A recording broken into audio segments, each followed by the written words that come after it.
Le dispositif de rejet en mer des eaux épurées de la station Haliotis est composé principalement de trois ouvrages.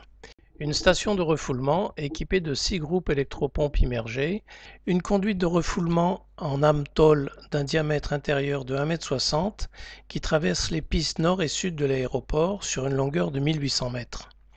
Un émissaire sous-marin d'un diamètre de 1,60 m et de 1200 mètres de longueur qui débouche à 100 mètres de profondeur.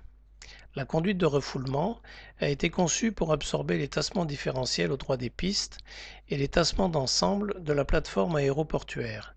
Cette fonction d'absorption est assurée par 15 compensateurs de mouvement situés aux points les plus sensibles et qui agissent comme des lyres.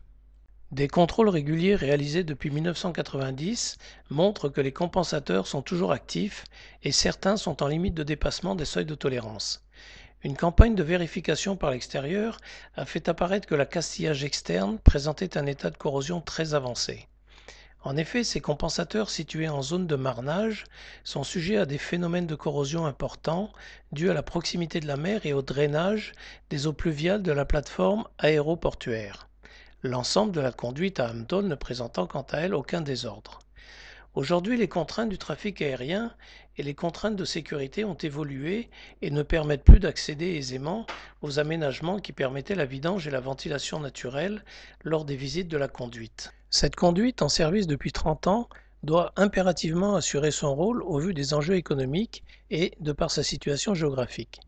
En fonction des contraintes d'exploitation de l'aéroport, dont le trafic ainsi que le poids des aéronefs ne fait qu'augmenter, le service de l'assainissement en charge de ces installations a procédé d'une part au remplacement de ces compensateurs de mouvement et d'autre part au remplacement et la redistribution géographique des regards d'accès à la conduite depuis les pistes aéroportuaires. C'est à la société Bona Travaux Pression qu'a été attribué le marché de travaux, comprenant la conception, la fabrication et la mise en place des nouveaux compensateurs le 16 janvier 2013 pour un délai de 36 mois. Ces nouveaux équipements doivent répondre simultanément aux différentes contraintes imposées par le service d'assainissement de la métropole Nice-Côte d'Azur, tant sur les plans cinématiques, mécaniques, de l'étanchéité et de la maintenance par l'intérieur de la canalisation. Différents prototypes ont été nécessaires pour parvenir au résultat final. Les nouveaux compensateurs de mouvement sont de type AMTOL, équipés de systèmes d'autobutée intérieur et raccordés à la conduite existante à l'aide d'abous mâle-femelle par emboîtement et par soudure puis enrobage béton. Ils peuvent accepter les mouvements verticaux de délignement et désaxement tout en assurant la continuité d'autobutage et d'étanchéité.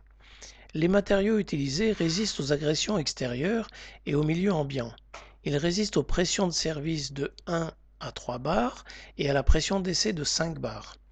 Le système de stabilisation permettant le désaxement et l'autobutage est démontable depuis l'intérieur de la conduite pour permettre les opérations de maintenance et de remplacement.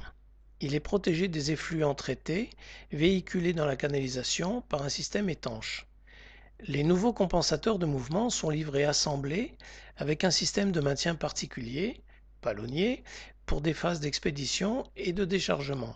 Ce système permet de maintenir le calage réceptionné en usine et facilite la mise en œuvre sur le site. Ces travaux ont été soumis au Conseil départemental de l'environnement et des risques sanitaires et technologiques des Alpes-Maritimes.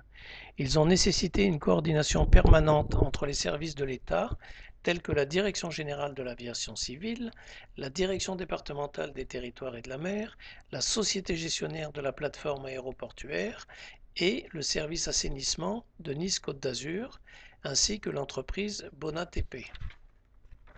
Chaque phase de travaux a été soumise à la réalisation de protocoles de sécurité particuliers, validés en commission sécurité aéroportuaire, en présence de tous les acteurs présents sur la plateforme, y compris pompiers et gendarmerie aérienne.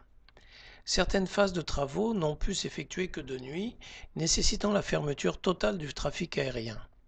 Lors de ces phases particulières, les services de l'aéroport étaient mobilisés pour veiller au respect des procédures et pour permettre le repli immédiat du chantier en moins de 30 minutes en cas de nécessité.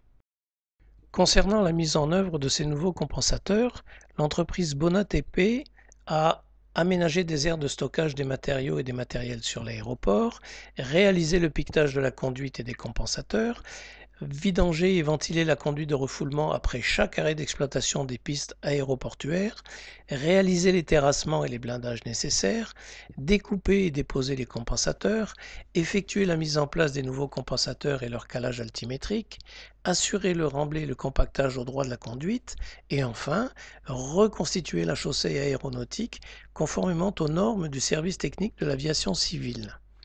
L'entreprise a également mis en place des regards d'accès de type trou d'homme, de visite au droit de certains compensateurs de mouvement. Ces derniers, répartis suivant des points stratégiques, sont visitables en fonction des arrêts d'exploitation des pistes aéroportuaires. Ils permettront la visite et l'entretien ultérieur des systèmes d'autobutage et des joints constituant les compensateurs de mouvement en toute sécurité. La canalisation de refoulement des eaux épurées en provenance de la station d'épuration à Liotis, qui est située sous les pistes de l'aéroport Nice-Côte d'Azur, est maintenant équipée de compensateurs de mouvement dont la visite et la maintenance peuvent être assurées en toute sécurité. Ces travaux d'un coût global de 4 700 000 € ont débuté le 16 janvier 2013 et ont été réceptionnés le 10 décembre 2014, soit plus d'un an avant la durée fixée sur le planning initial, et cela grâce aux moyens humains et matériels déployés par l'entreprise Bonatp pour répondre aux exigences d'exploitation de l'aéroport.